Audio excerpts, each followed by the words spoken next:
Ladies and gentlemen, it's my great honor and pleasure to welcome you all to this panel on decarbonizing international trade by pricing carbon emissions. It's organized by a whole host of collaborating institutions.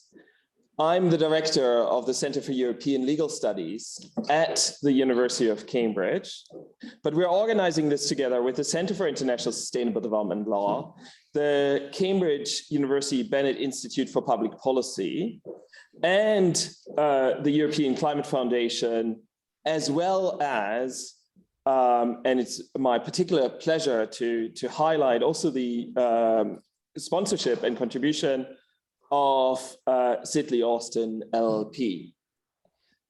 This afternoon, we start with two short opening remarks, and I apologize to our very, very high-level speakers that we will have to keep to time because we've been running over a little bit during the day, and there's a panel that needs this beautiful room right after us. So please keep your remarks very succinct.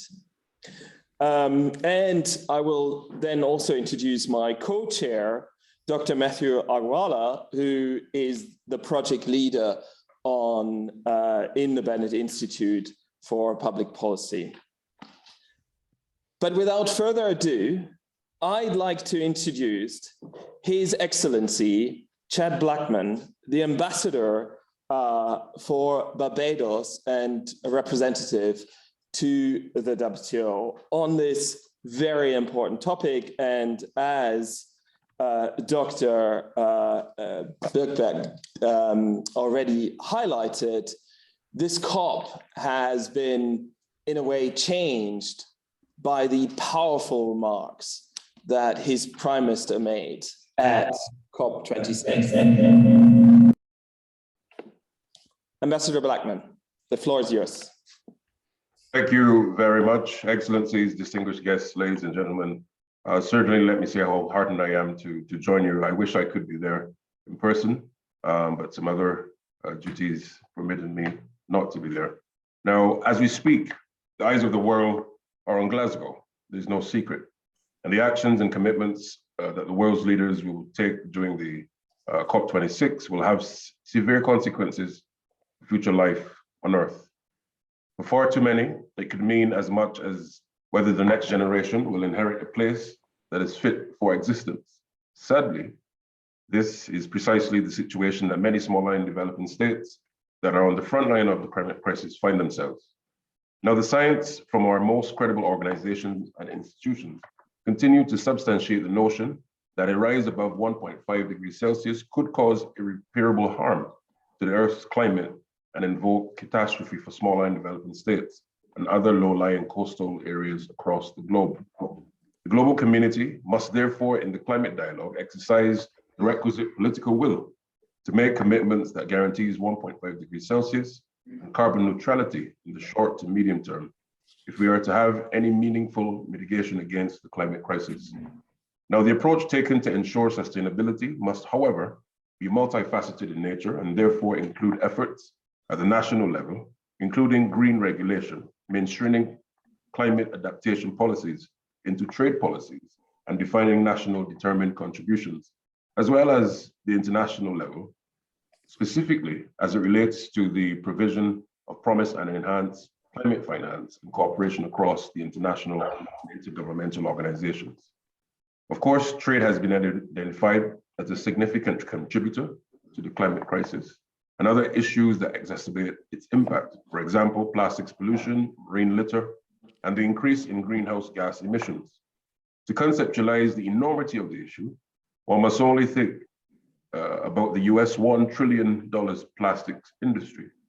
Despite the usefulness of plastics in improving every facet of our lives, it has been estimated that globally, every minute we purchase 1 million plastic bottles, 1 million disposable cups, and 2 million plastic bags.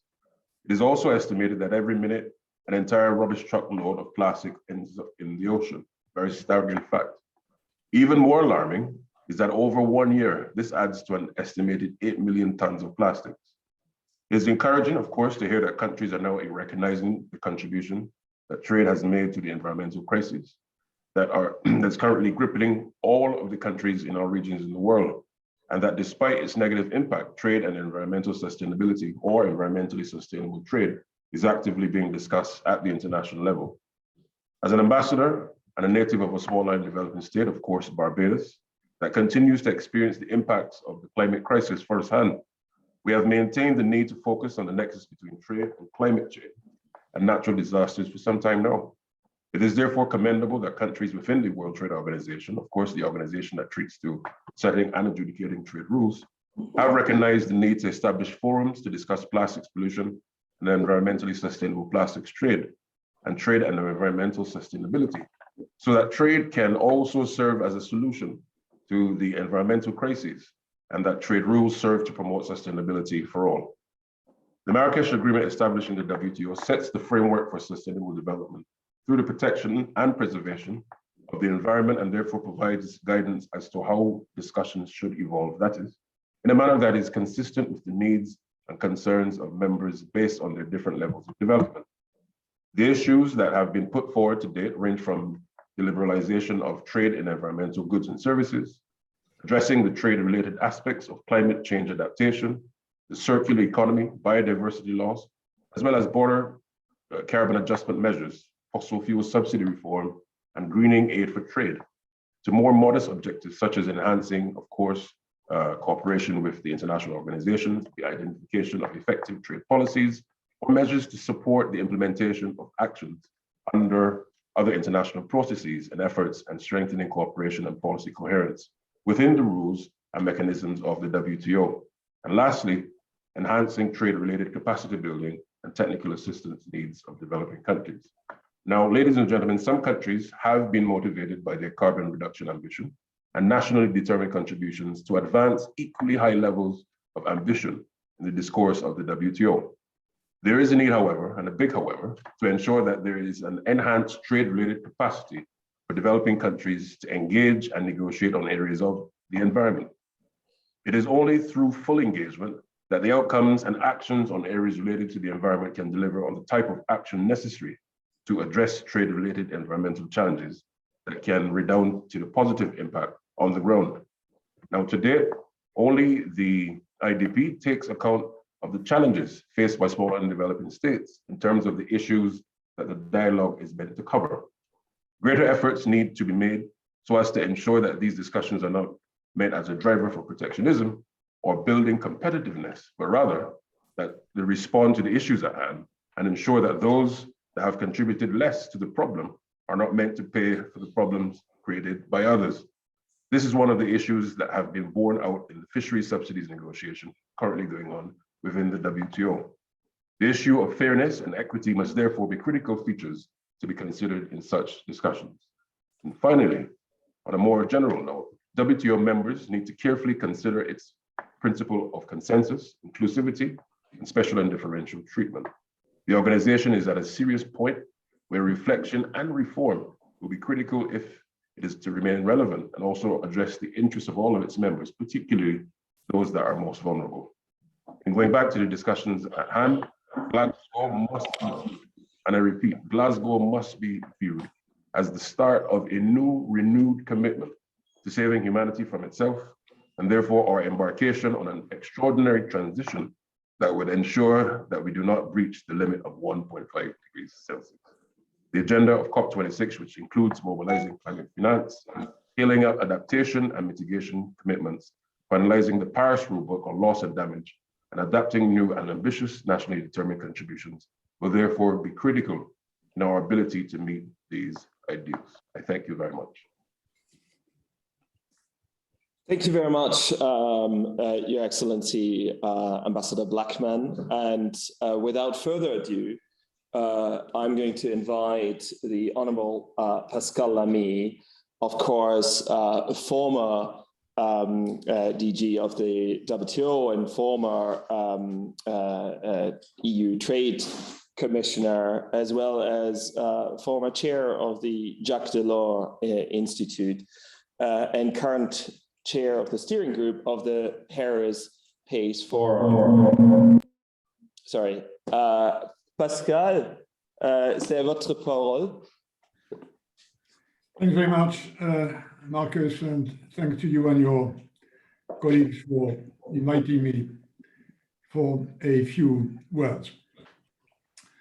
I'll start my 5 minutes with what I believe are two realities which we have to have in mind in these conversations about this new and major connection between trade investment on the one side and environmental protection on the other side.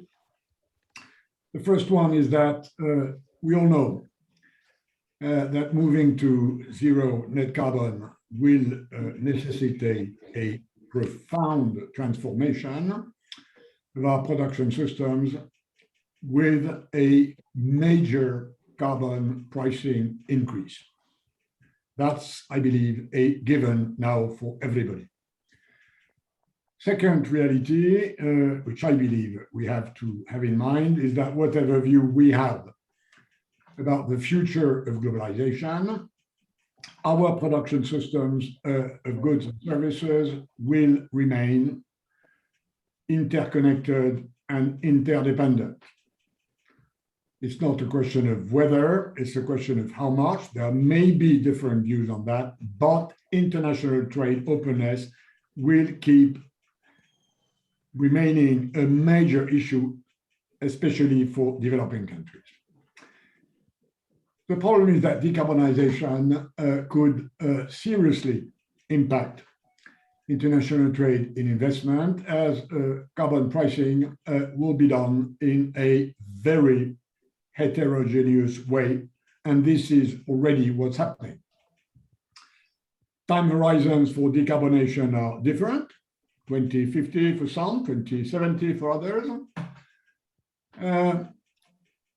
Carbon peak timing is different. It's on the past for some, it's on the future for others. Tools to price carbon are different. Taxes and emission trading systems, regulatory standards, subsidies, and so on. So carbon prices will remain very different from country to country for a very long time. I do not think this is an optimal solution. I dream, like most of economists and environmentalists, of a single high worldwide carbon price. This, for the moment, let's be frank, is pie in the sky. So there is a high risk of a carbon leakage as these discrepancies between carbon prices will inevitably lead to production localization arbitrage. And we know that part of that is already happening. Hence, the appearance of new trade measures, such as this EU CBAM, which is not a new orchestra instrument, contrary to its name, but a carbon border adjustment mechanism, the template of which I co-signed with the lady that runs the Institute Jacques Delors in Brussels in spring 2021, and which has been the template on which a discussion has taken place during 1 year before the Commission, the European Commission issued its proposal last July.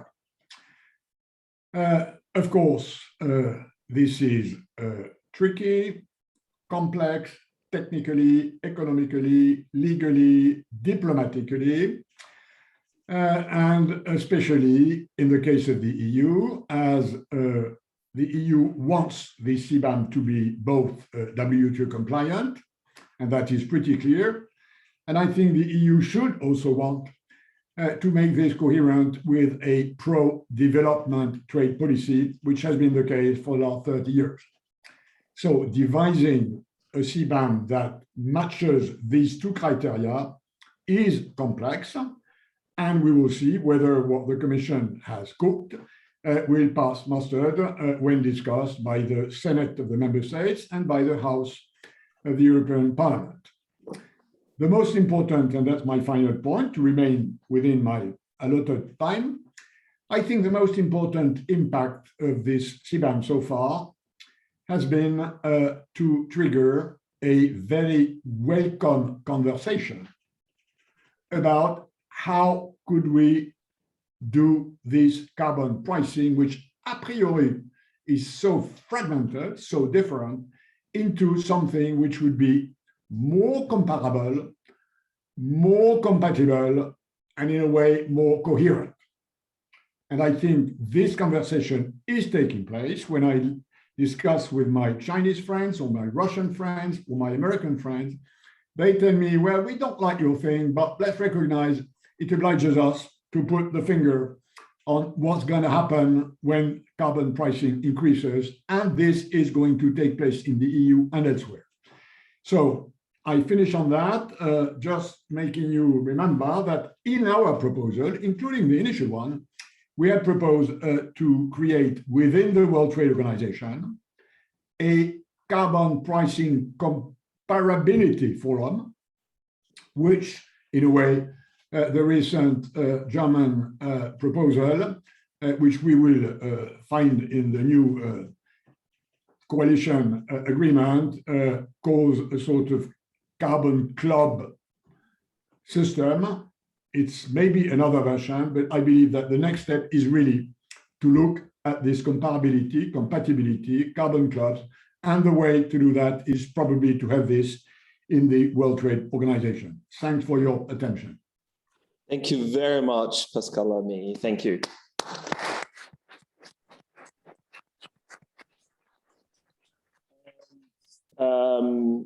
I hand straight over to Dr. Agarwala. Hello, thank you very much. My name is Matthew. I'm an economist at the University of Cambridge, and I'm delighted that it falls to me to introduce our next set of incredibly talented and engaging speakers. Some of them I have had a chance to meet beforehand, and others this will be as much a surprise for me as it is for you. But let me move directly now to... As you're not on camera. I'm aware of this.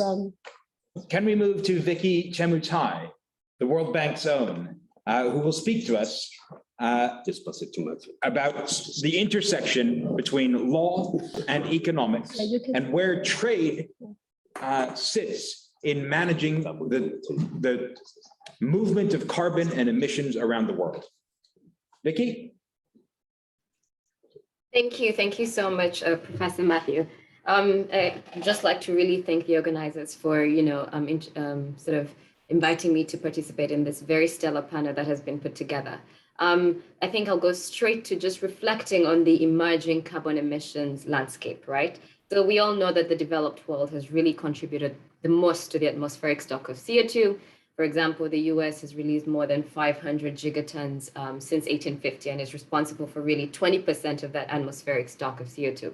But there is another trend to watch out for, and this is the rapid carbonization of the developing world in recent decades. And this is, my remarks are sort of coming from a report that we recently launched. So this is a shameless plug for that, that is available and you can all check it out. But one main point that we mentioned is that, the developing world is increasingly carbonizing. And this is because when we look at the emissions growth rates over the past 2 decades, right? We realize that the average annual growth rate of emissions of about 59 developing countries is 6.2%, much higher than the 2% worldwide average and higher than the 4.6% annual growth rate of these same countries' GDP. So this is telling us that there's a increasing carbonization of these economies. And this has mostly been fueled by GDP per capita increases, population growth. In some countries examined, such as Uganda, my home country, Mongolia, Ethiopia, and UAE, we see that there's a decline in energy CO2 intensity, driving the emissions reduction.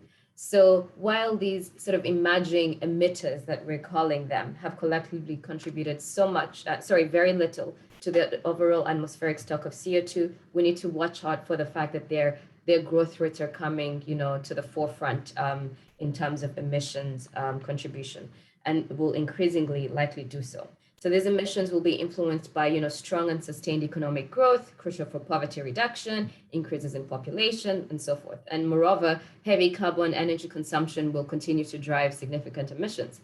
But what does this tell us? What the research does not do is to reproach developing countries because of the increasing emission growth rates. What it does do, however, is to highlight that for a long time, development has come with increasing carbonization. Think of how the developing world got here, right? But more importantly, it highlights an emerging opportunity to grow the right way going forward in the developing world.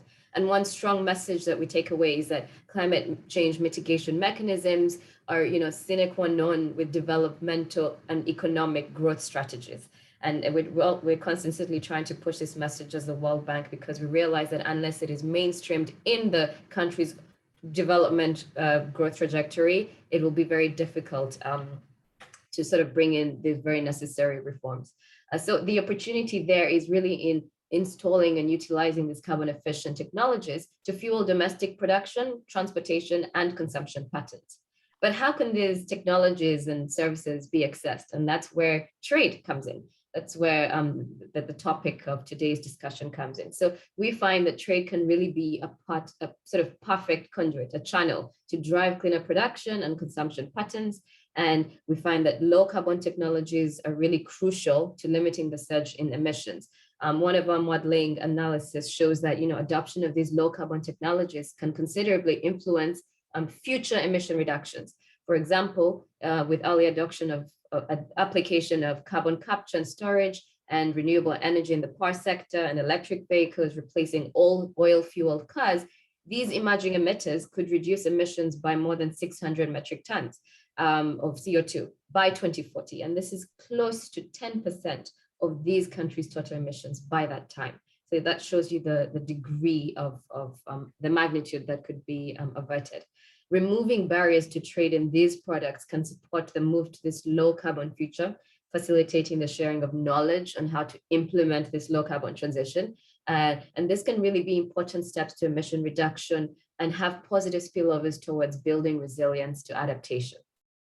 But to ensure that countries, trade in carbon efficient goods and services, while suppressing the demand for carbon intensive ones, carbon prices are being introduced. And that's as we all know, the topic of today's discussion as well. And pricing carbon is increasingly sort of emerging as a strong trade-related policy tool that can facilitate decarbonization. But there are very many challenges with the practical implementation of these carbon pricing schemes, especially for the developing world.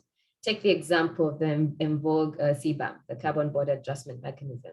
So broadly, these CBAMs are difficult to implement because of the technical complexity of calculating the carbon footprint. There is no easy and commonly accepted way to calculate the carbon footprint of a product arriving at the border. But this is required to tax the embedded carbon together with information on carbon taxes, if any, already levied on the product in the country of production. Supply chains are long and complex, with sources of carbon emissions entering at multiple points and with very many possibilities of substitution occurring along the way. That is how trade is just done today. Aluminium, for example, has half the carbon footprint if produced from recycled as compared with raw aluminium, and no customs officer at the border can tell the difference. So there is no broad consensus on how to calculate this footprint, and several organizations have sort of developed competing international standards, and data, as we all know, is often a problem, especially in the developing world. So we know that putting a price on carbon, right, would help shift the burden for the costs associated with climate change back to those who are responsible for it and those who can reduce it. Our research finds that being able to reflect the actual carbon content of a particular good is just very difficult. We find that accurate carbon accounting could reveal a higher degree of carbon competitiveness of products from the developing world, affording them greater market access than competing products from carbon intensive methods in the developed world. An easy example is really, say, beans produced by a farmer in eastern Uganda might be less carbon intensive in terms of the methods of production, as opposed to if produced in a greenhouse in Europe.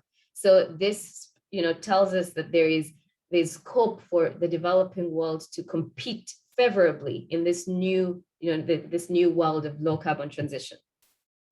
And as such, as always, developing countries have a stake in how these schemes address these practical problems.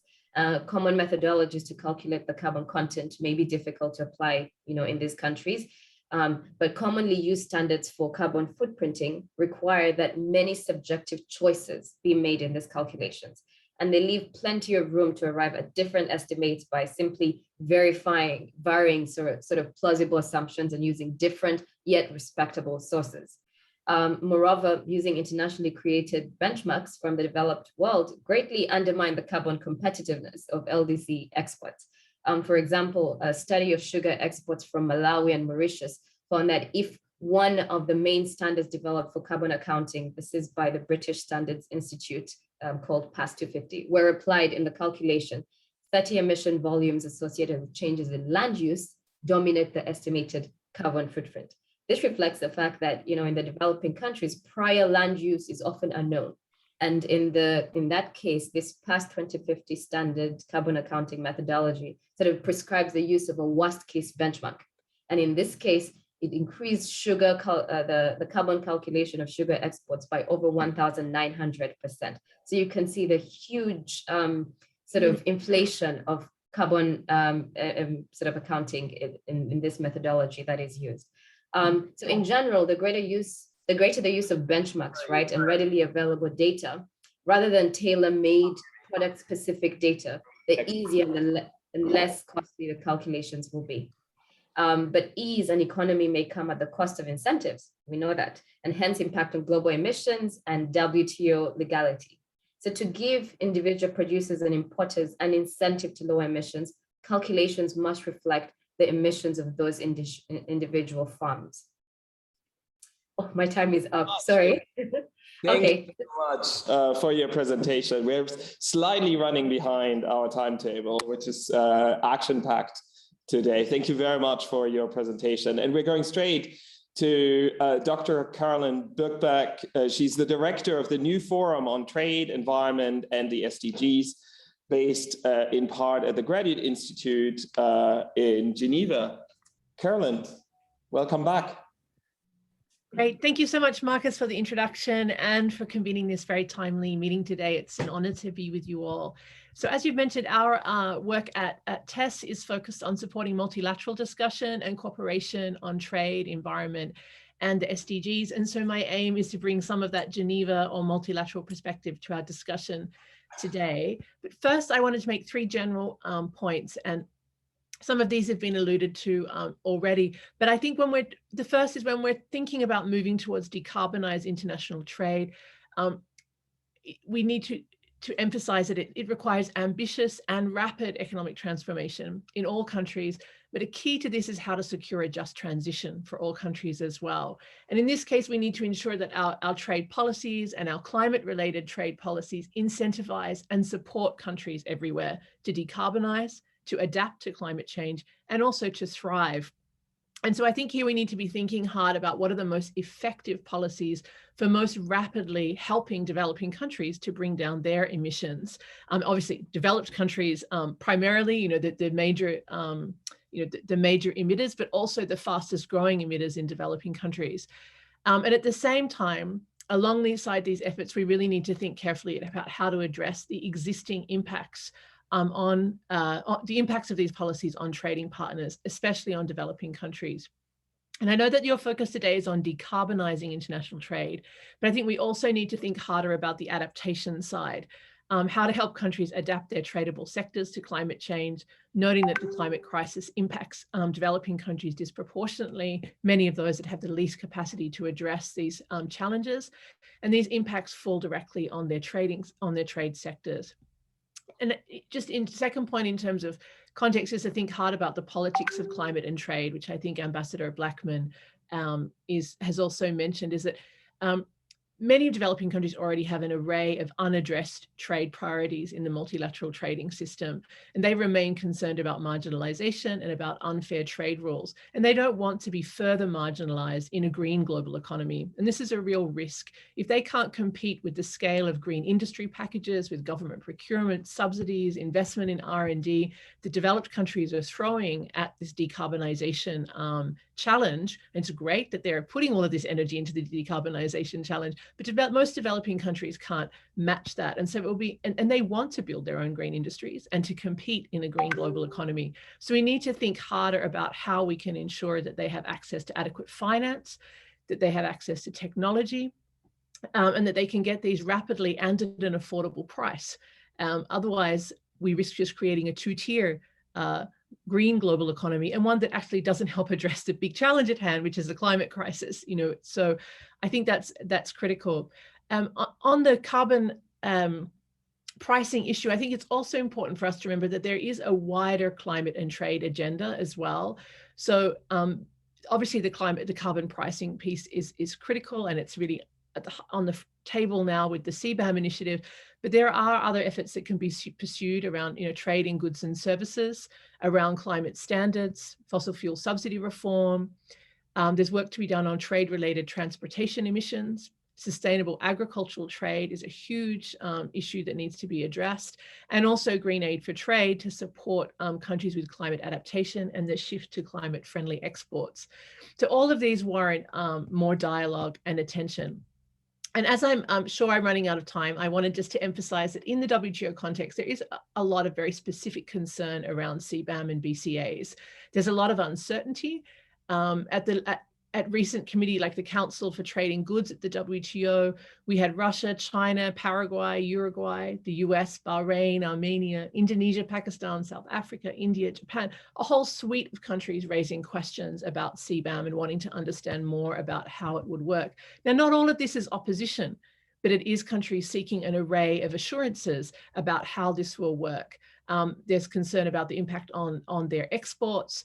And there's also a lot of questions about how much difference this will really make to CO2 emissions.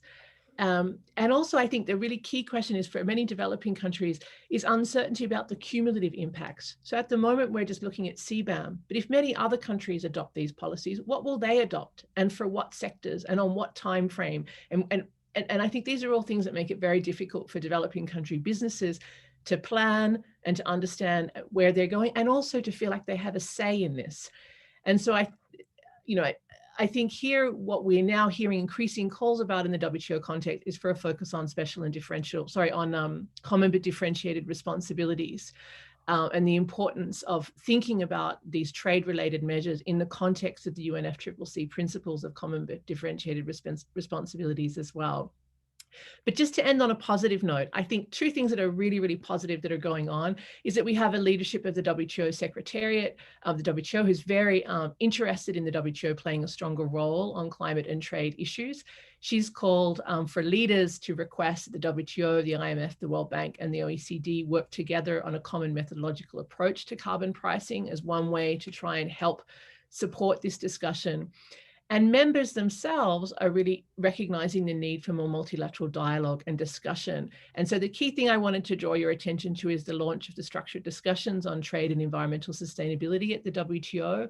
They're now sponsored by 56 members, including the EU, China, and the US as of yesterday, and a diverse range of developing countries of different sizes and level of development. And there is an expectation that that statement that they will issue at MC12 will include some commitment to greater dialogue on climate response measures and trade, on best principles and practices, on issues like standards, and will spur discussion on trade and environmental goods and services. Now, to my mind, the key thing for that process is it must involve a diversity of developing countries. The statement must reflect some of the issues that Ambassador Blackman referred to. And in that way, we can really make it a process that engages the full diversity of the WTO's membership. There's some prospect that there will be a full multilateral ministerial statement at MC12, and that could include a paragraph that refers to the importance of dialogue on climate issues. And then finally, the last point that I wanted to make, I'll save it for questions. I'll just leave it there. I'm sure I'm over time. Thank you so much, Kellen. And without further ado, now to the sort of more legal side. I'm introducing Nicholas Lockhart, who's a partner at Sidley Austin, and Dominic Coppins, who's a senior associate at Sidley Austin, and they're both based in Geneva, to give us more of a legal take on carbon pricing. Hi. Yeah. Very nice to be here. So my name is Dominic, and I'm going to talk about a little bit more about CBAM, which you've heard today, and I'm sure also at many other days, even this week. And so what we know is that countries do have a right to put a price on their domestic emissions. Now, with CBAM, what the EU intends to do is essentially put a price, a carbon price, on foreign emissions as a result of foreign production. And so that has created a lot of controversy. I'm not going to repeat the list of countries that Caroline mentioned, but there is a long list of countries concerned about it. Equally, this week, a lot of international organizations have expressed concerns about CBAM. Now, why is CBAM such a controversial proposal? Well, it is first of all because the EU decides that it has the right to impose a carbon price on foreign emissions, but equally so because the EU also decides on its own how such a carbon pricing mechanism should look like. And then I think it's really important to keep in mind, the EU has made at least 5 very important policy choices. The first one is on the product scope to which it would submit CBAM. So again, we all know that every country, to cut its own emissions, they have the right to decide to put carbon pricing on one sector, but not on another. So for instance, the EU put carbon pricing in place under its domestic legal system on industrial emissions, but decides not to do so on agricultural emissions. However, with CBAM, at least in part, the EU is also making that choice for third countries, deciding that for now, for a group of 5 products, which according to the EU lead to a risk of carbon leakage, that it has the right to also impose carbon pricing on those products. So that's the first point, the product scope. Second important choice made by the EU is the price to which that it will charge for foreign emissions. The EU considers that it's legitimate to impose on foreign emissions a similar price than on domestic emissions under its ETS scheme. Irrespective of the fact, as Vicky discussed today, there is a very different historical responsibility in creating the level of global emissions that we're facing today. That, according to the EU, is not relevant to put in place the price on foreign emissions. Third of all, the EU also decides on which emissions it should make subject to CBAM. For the EU, it's going to be, at least in the first instance, direct emissions, not indirect emissions. And normally that will be based on an industry's actual emissions, but the EU also put in place punitive default values in case an industry cannot show accurately its actual emissions. And that despite the fact, as Vicky's research showed from the World Bank, that it's very difficult, in particular for producers of developing countries, to actually show their emissions. So those emissions would, as a result thereof, be subject to punitive calculations. That's the third one. The fourth choice, important policy choice that the EU makes, is the instrument that it puts in place. So for EU emissions, as we know, under ETS, there are tradable allowances. So an EU industry that is subject to ETS can trade its allowances, can try to minimize its costs, and can even make a profit. All right. However, on the CBAM side, an importer will have to purchase CBAM certificates and will not be able to trade it. So there will not be an opportunity to minimize its costs, and there will not be an opportunity to eventually make a profit. And then last but not least, the fifth very important policy choice that the EU also makes is what to do with the revenue that CBAM will generate. Here again, under the strengthened ETS system that is on the table, the EU has decided that the revenue that will come from that strengthened system, that at least in part will flow to EU producers that are in CBAM sectors.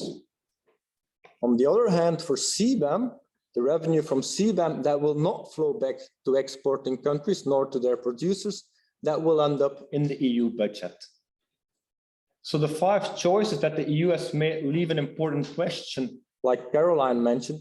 What if in a few years, a dozen other countries decide to put their own CBAM in place, and on those 5 critical questions take a very different position?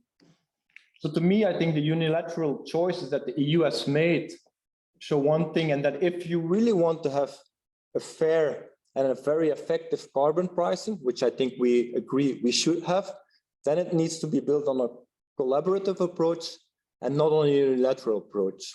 Now, of course, as Pascal said, that's not for tomorrow.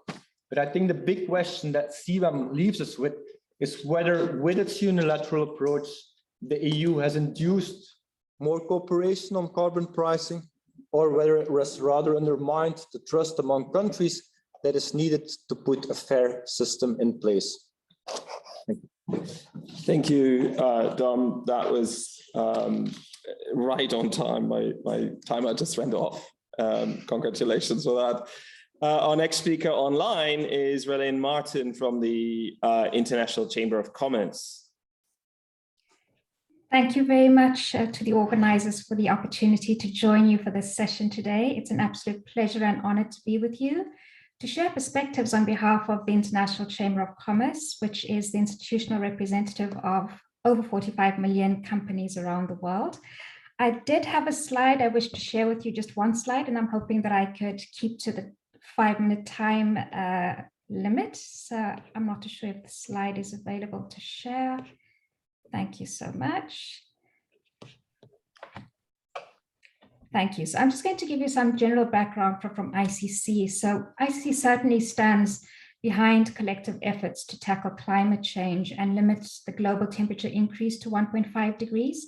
And we really strongly support the use of market-based approaches and the successful implementation of a new phase of emissions trading under Article 6 of the Paris Agreement as an essential part of international climate policy and fundamental to achieve the goals of the Paris Agreement.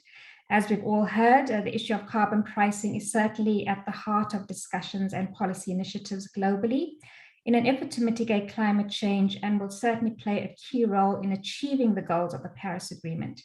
Currently, there are over 60 carbon pricing mechanisms implemented globally, which certainly has created a rather fragmented international climate policy landscape, which is compounded by administrative complexity.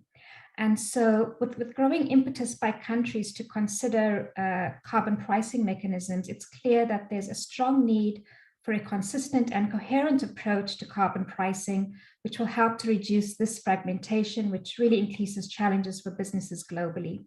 So there's certainly an opportunity to advance approaches on carbon pricing, as well as achieve an agreement on effective and transparent rules for Article 6, particularly as governments lack specific guidance in this area to help support the real economy and incentivize enhanced climate action and ambition. So ICC, as the global voice of business and the focal point for industry at UNFCCC, has a key role to play in this space. And what we've done is, based on the analysis of a wide range of business experiences, we have developed the set of 10 key principles that has been shared here for consideration in developing some market-based instruments under Article 6 of the Paris Agreement.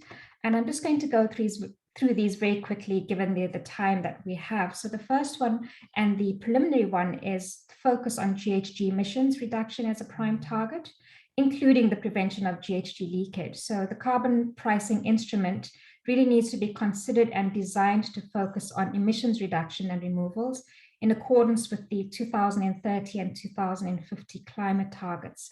The second principle is more related to creating a reliable and predictable overall framework, which will really allow the carbon pricing instrument to reduce emissions by triggering appropriate investments, which require significant timescales and reliable expectations on future carbon prices. The third one is pretty self-explanatory, promoting consistency between climate, energy, trade, and taxation policies. So governments will need to use those instruments and pay special attention to the potential interactions with other instruments and examine how those coordinate and align with the climate and energy policy instruments. The fourth one is creating a clear and robust transparency framework, which should be based on robust criteria for emissions reductions and based on a clear legal framework. The third one is maintaining accessibility to and affordability of low carbon and clean energy sources. So financial burdens arising from carbon pricing must remain at a reasonable level and in accordance with the UN SDGs and the principle of just transition. The last four I'll just go through very quickly: promoting international linking of carbon pricing instruments, which can improve the cost effectiveness by lowering the overall economic costs for certain sectors and reduce carbon leakage risks and competitive disadvantages. The seventh, there's no one-size-fits-all single instrument. I think that's self-explanatory. The eighth one I'd just like to mention a little bit more is related to coupling carbon pricing with climate change mitigation and adaptation. So governments should really give careful consideration as to how they use the revenues generated from carbon pricing mechanisms, considering the use of the revenue and ensuring that at least part of it is considered for climate mitigation, adaptation, and energy transition. The last two are related to ensuring international cooperation for greater consistency globally, and ensuring that there's an inclusive approach and transparent consultation with key stakeholders, which really forms an integral part of the process to maximize transparency and communication. So we very much hope that these principles will form an essential part of national and international approaches to carbon pricing as they look at these to reduce carbon emissions. So I'll leave it at that and hand over to the next speaker. Thank you so much once again for the opportunity. Thank you very much, Ms. Martin. And we go straight to, now we go to Nick Lockhart. Nick, the floor is yours. Thank you very much, Markus. Great set of speakers, great to be here. I'm in the spirit of the day, I'm going to say a few words about the legal and governance framework that applies to trade-related climate measures, so like carbon pricing and like CBAM.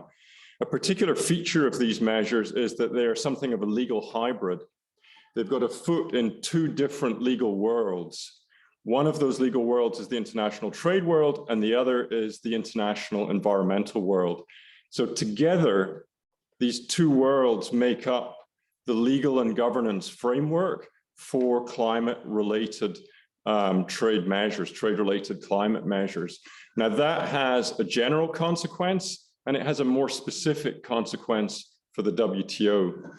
The general consequence is that these two worlds must both be part of any legal conversation that we have about trade-related climate measures, whether that conversation is taking place in Geneva or whether it's taking place in Glasgow.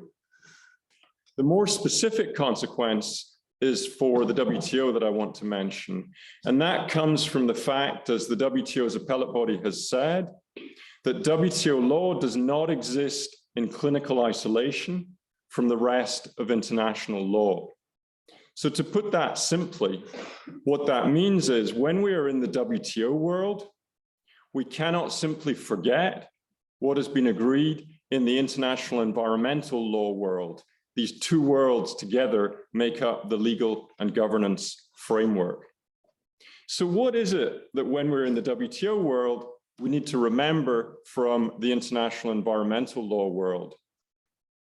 Well, besides setting clear environmental objectives for state action, international environmental law also has a set of internationally recognized environmental law principles.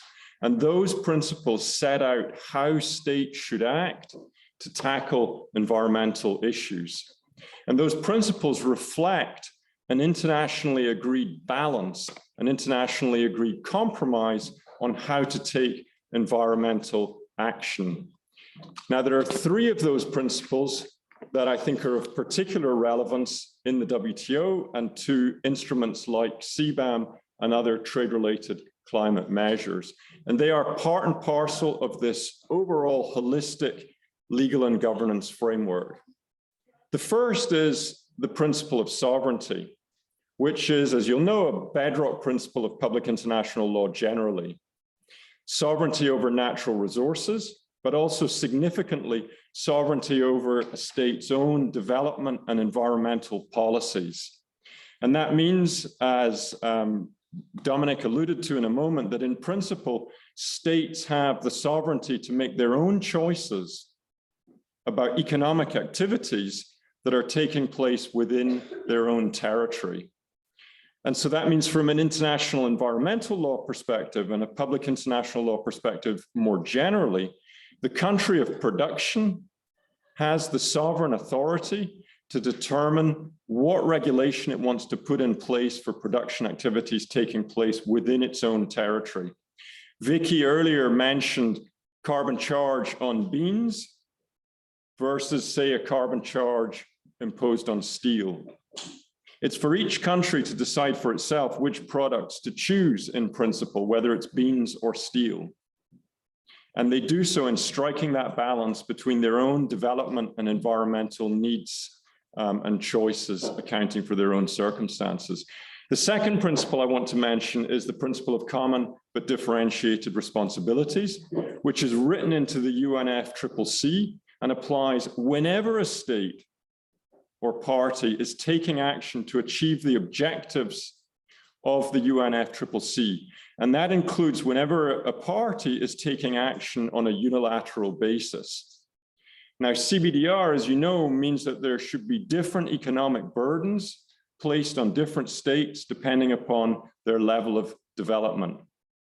Ambassador Blackman has alluded to this, and other speakers have as well.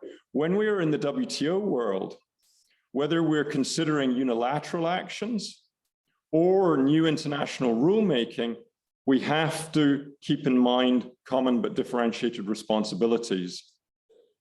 The third principle from international environmental law that I wanted to mention is the principle of cooperation.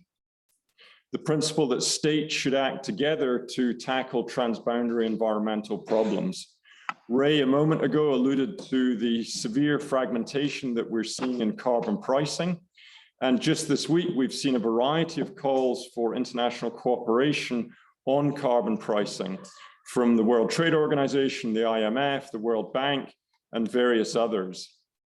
Now, from a legal perspective in the WTO, the question is, if a member acts unilaterally without having given cooperation a fair go,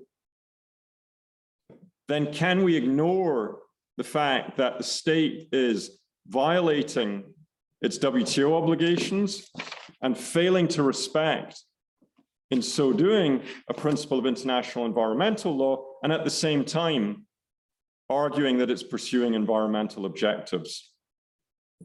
So the one thing that I would ask you to remember from my 5 minutes is that in the legal and governance framework for these trade-related climate measures comes from both the trade world and the environment world, and that when we're in the trade world, we can't forget what's been agreed under international environmental law. Thank you. Thank you very much, Nick.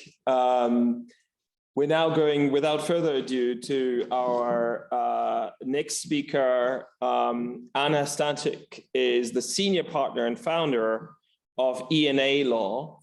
And we're shifting gears. We talked about trade, and now we're talking also about investment. And Anna is a world expert on that. Anna. Thank you, Markus. Thank you for that kind introduction. I'm not sure about being a world expert, but I'll share my views on what is very much a crystal ball view of what we can expect to see if countries, as we're discussing today, introduce and will continue to introduce carbon pricing mechanisms and other measures as we move forward towards energy transition and decarbonization.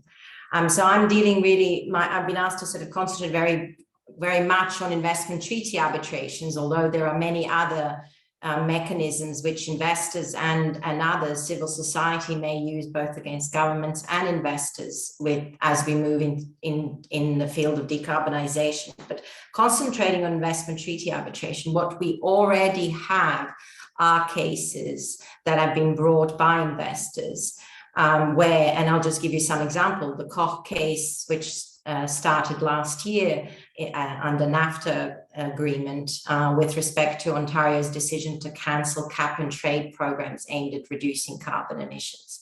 So unlike what we normally hear, especially from civil society that is very critical of investment treaty arbitrations, we actually can see many instances where investors have used investment treaty arbitrations to protect themselves or to seek compensation for actually a reversal of measures adopted by states to encourage whether it's renewable energy or, as in these cases, carbon emissions trading.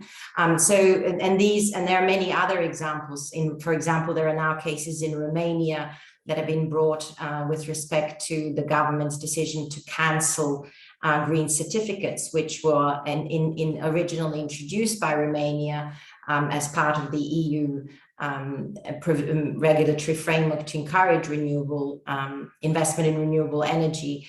And then they were decided that it actually was bringing a huge amount of costs to the consumers, and this effectively cancelled the green certificates, even though they were fundamentally key to the investors who went into the Romanian market and built solar panels and other renewable energy. So what I think is key to understand, that investment treaty, although it gets mainly negative press when we talk about climate change, is actually being used also to protect investors that are investing in energy transition and decarbonization, and then find themselves facing regulatory measures that eventually revoke those investment encouragements and incentives that the government provides. And of course, the most famous of those cases are the cases that have been brought both against Spain and many other EU member states with respect to their reversal of feed-in tariffs that we have seen successfully brought against the Spain and other countries in the EU by investors. So it's very important to understand that these investment treaty protections therefore provide a very important mechanism for trying a way of ensuring stability and certainty in the system. And what is quite clear from what we've heard from the other speakers today is that we are facing an enormous amount of fragmentation in terms of legislation worldwide that needs to be coped with by investors. And not only do we see different countries adopting different measures, but the fear that and the experience we've now had, both in the renewable and other sectors, in the reversal of these policies means that unless we have a mechanism, as is the investment treaty mechanism, the investors don't see a secure enough environment to find the protection for the investments that are actually key to delivering decarbonization and climate change policy. So we are sort of, so I think my main point here is that the investment treaty does present a very important mechanism for ensuring governments and continued compliance with their own regulatory mechanism. So it's not so much about investors imposing their own regulatory framework. It is actually trying to hold the governments to account to the very regulatory mechanism they themselves adopt, then ensure that investors have the certainty to continue the investments. And I think this is kind of key to us being able to deliver a decarbonization targets, whether it's 2030 or 2050. So there's, at the same time, of course, we can't deny that there are companies bringing claims, whether they're fossil fuel or other companies that are bringing claims for coal phase-outs, which is something that is criticized significantly by civil society and others. But I think they also play a very important role in holding that certainty and accountability of governments as we need to ensure a mechanism whereby, let's say, only just 5 years ago, gas-powered stations that were encouraged to be built by the Dutch or other governments, and now a change in policy effectively means that those investments are not as valuable going forward as they've been to date. So I think one of the things that we need to ensure that we do achieve the targets that we have is that the transition that we need to that we will need to deliver, and the changes in the regulatory framework that arise and that we need, and they will be radical, and they will probably need to be changed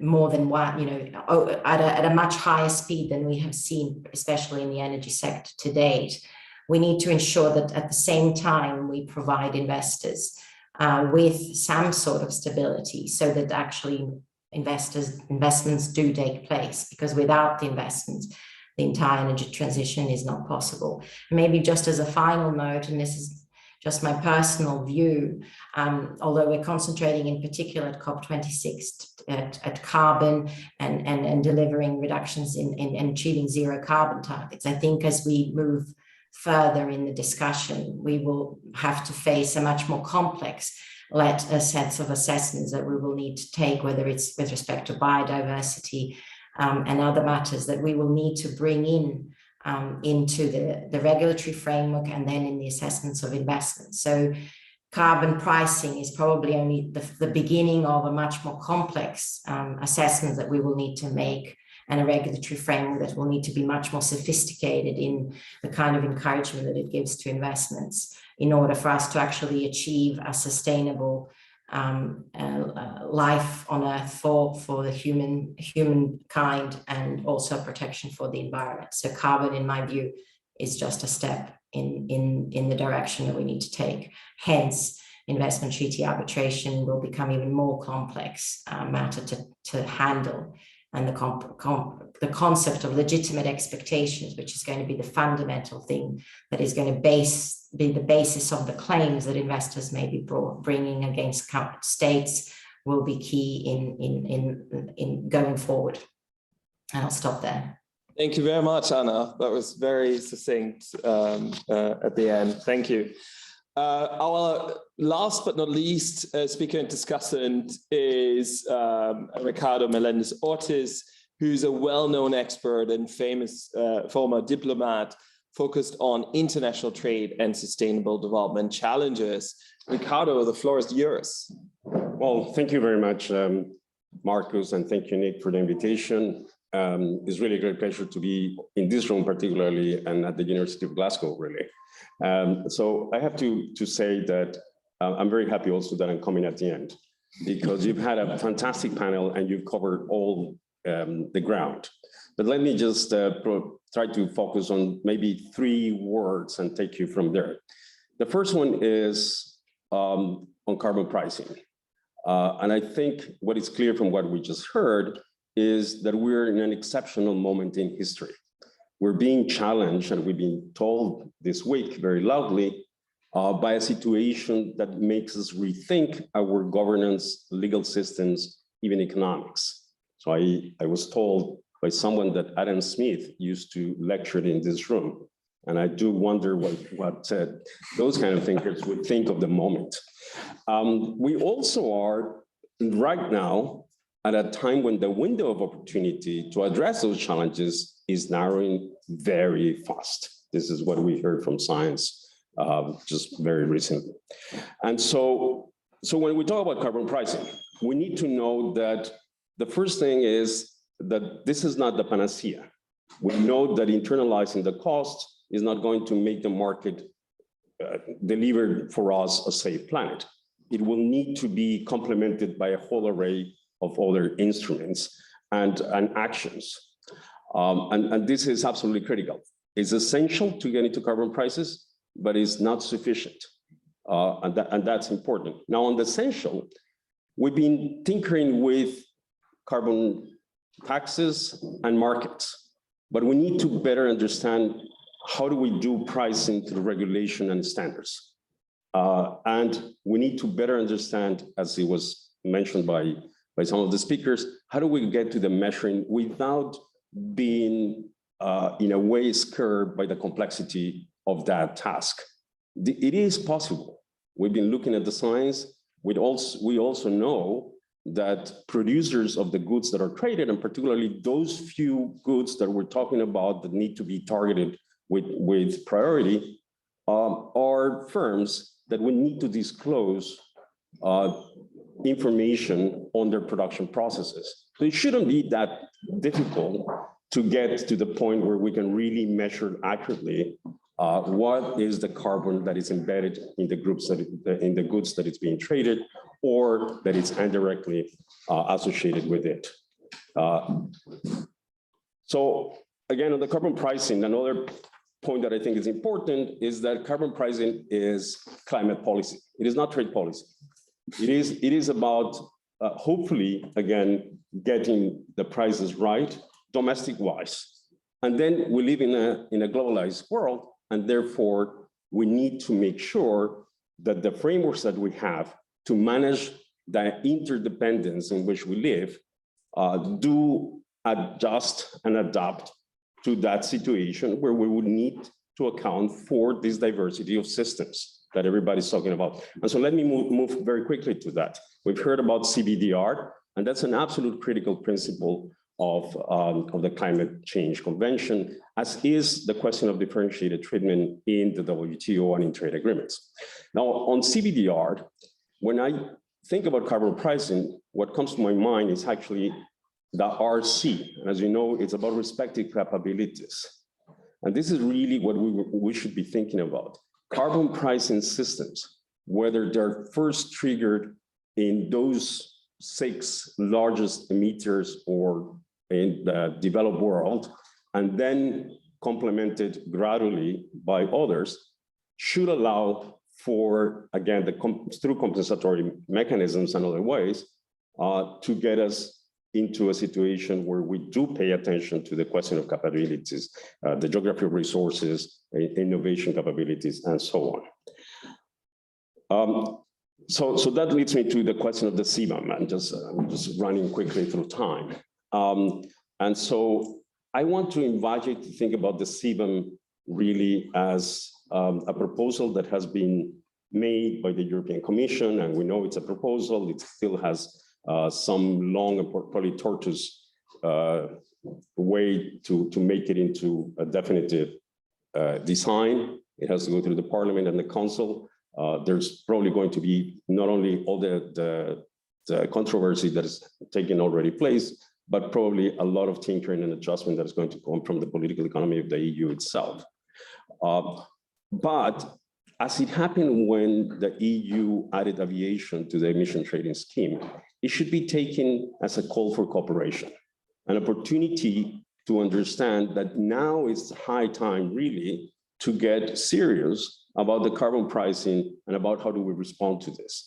And just try cooperation in all possible forms. Nick talked about the need for interinstitutional cooperation, or was it Dom that said this? And I've been saying this for many years. We need the trade ministers and the climate and energy ministers to meet together. We need the G20 to put together joint sessions of those competences in domestic governments. We need the intergovernmental machinery of the UNFCCC and the WTO to start working together. We need to stop working in isolation and in silo type of diplomacy. And why is because the silo diplomacy, by definition, I was a trade negotiator, I was also a climate negotiator.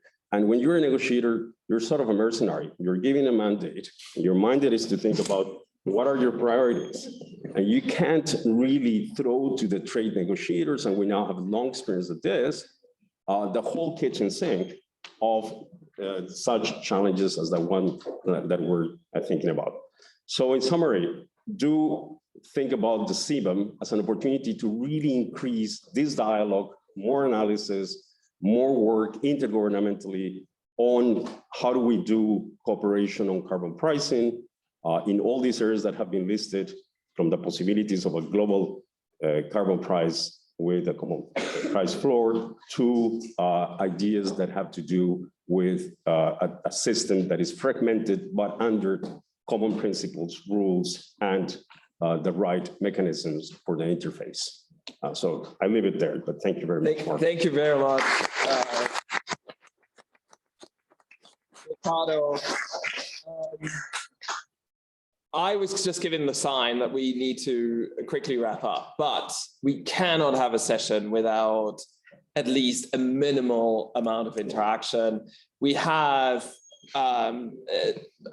several hundred participants online who have already asked fantastic questions, and we promise to pass those on to the speakers. But is there one or two quick questions? So I have Ewan in the front, and I have you next, just really quickly. Thank you to everyone. Great. My name is Ewan Kings, College London. Nicholas, you talked about the the pitfalls of having a carbon pricing system, and there was mention of unilateral carbon pricing being problematic in trade law. Well, couldn't we turn that upside down to say that if a country doesn't have carbon pricing, then they're providing a regulatory subsidy for coal, oil, and gas? That's what needs to change.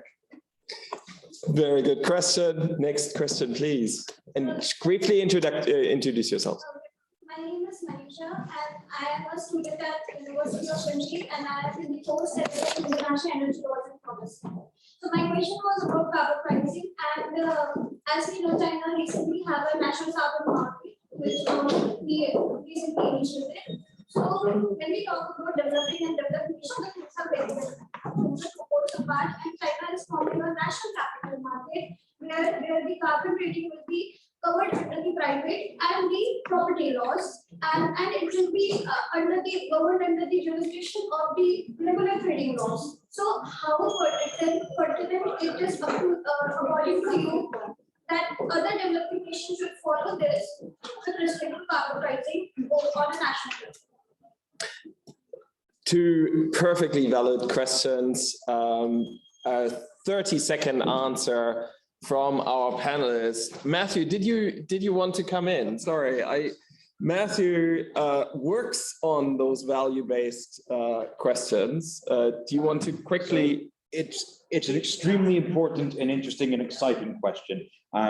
What needs to happen is we need to figure out a way that we can have domestic climate laws like a domestic or even a subnational carbon pricing regime that connects on to the international and transboundary ones as well.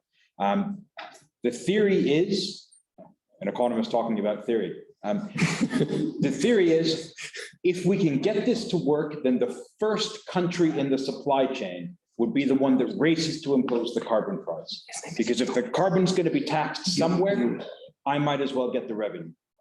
So it'll be the first country, the one that extracts the fossil fuels from the ground. And it will also reduce the chances of forming a carbon. I think you know. That's a tricky. Yeah, I can't answer that now. Okay, I was going to tackle Ewan's question. So Ewan's question is whether the absence of a carbon price in a particular country constitutes a regulatory subsidy. I think the question has an economic component, which I'm not going to touch because Matthew would call me out. I'm going to touch the legal component. So what you're pointing to is the fact that negative externalities are not captured in that country. What I would say to that is that under international law, environmental law, trade law, but particularly here climate law, UNFCCC says that it's for each country to decide on its own nationally determined contribution. And there's more than one way to handle those negative externalities. Carbon pricing is not the only way to deal with climate action, to approach climate action. And the UNFCCC is based on the idea that each country should decide for itself what steps to take to tackle that negative externality and to bring down its carbon emissions. The second point that I wanted to make is that certainly under international trade rules, the use of subsidy in the same phrase as absence of regulation, I think would be something that most trade lawyers would suggest perhaps isn't a subsidy, because trade lawyers in their own wisdom have defined a subsidy in a particular way. And it might be economically sensible or not, but it doesn't include the absence of regulation in the way that you've just described. And that, if I can just close with one final point, that points to the importance of international cooperation. If we think carbon pricing is absolutely essential as part of an NDC, then we need international cooperation to achieve it. And equally, if we want to change the way that subsidy rules in the trade world are understood, then that also takes international cooperation. Thank you very much. I need to say it's all right, which is that Sidley Austin actually came through to help sponsor the whole conference. And we wanted to thank them at lunch, but they also sponsored this entire panel. So thank you especially for everything you're doing to move this debate forward. Thank you. And that concludes our panel. Thank you so much to everyone online. Thank you to all the participants here in the room. And thank you especially to our volunteer student rapporteurs who will be reporting on what we discussed. Thank you.